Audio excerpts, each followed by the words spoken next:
રાષ્ટ્રીય સ્વયંસેવકને ત્યાં છે, ત્યારે શતાબ્દી મહોત્સવ તરીકે પણ આપણે આજે ઉજવણી કરીએ છીએ.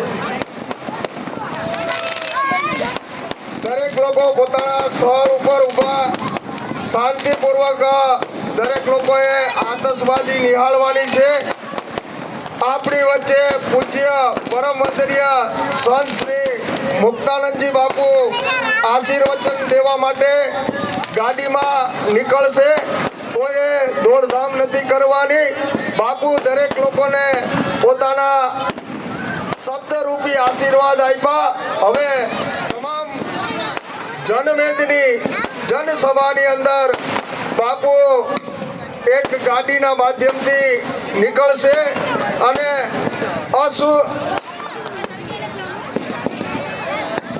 અધર્મ ઉપર ધર્મની જીત થાય ને અસુરી રાક્ષસની જીત જ્યોત પ્રગટાવે છે બાપુ. અને બાપુ